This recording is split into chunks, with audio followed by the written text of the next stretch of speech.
Salut, j'espère que tu vas bien, Zoé du Cameroun. Juste pour te rappeler quelque chose d'important, c'est que les personnes à succès et ceux qui changent le monde, ceux qui changent les situations, ceux qui changent les communautés, sont des personnes qui n'adhèrent pas à une idéologie, qui n'adhèrent pas à une idée, qui n'adhèrent pas à une philosophie, simplement parce qu'elles veulent être acceptées ou simplement parce qu'elles veulent appartenir à une communauté ou à un groupe de personnes.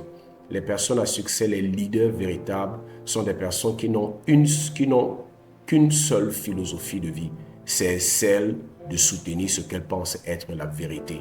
Elles ne cherchent pas à être acceptées, elles recherchent que la vérité triomphe. Regardez Nelson Mandela, il a cherché que la vérité triomphe, même si ça l'a entraîné beaucoup de désarroi et beaucoup de déboires. Regardez Dr. Martin Luther King, regardez Rosa Parks, regardez Mère Teresa, regardez Abraham Lincoln, regardez Thomas Jefferson, regardez Kwame Nkrumah. Toutes ces grandes figures de l'histoire ont eu une seule philosophie de vie, c'est de soutenir ce qu'ils pensaient fortement dans leur esprit être la vérité. Et c'est comme ça que les personnes à succès fonctionnent. Aujourd'hui, nous vivons dans un monde où beaucoup de personnes savent ce qui est la bonne chose à faire.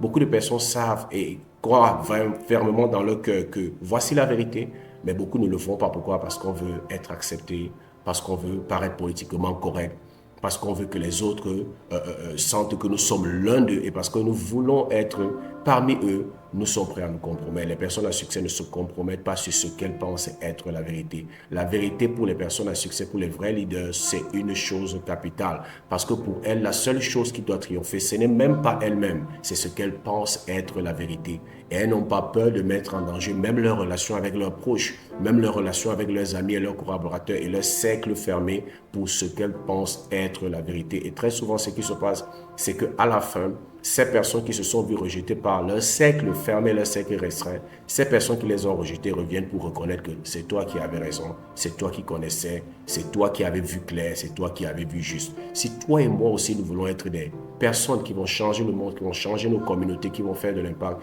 il est important que nous sachions que nous ne devons pas adhérer à une idéologie simplement parce que tout le monde adhère. Nous devons adhérer à ce que nous croyons être la vérité et ce que nous pensons fermement être la bonne chose à faire. Et si nous le faisons, nous sommes sur la bonne voie de changer les choses dans notre environnement et dans notre communauté. J'espère que tu as obtenu la valeur de ceci. C'était Zoé du Cameroun et je te souhaite le succès.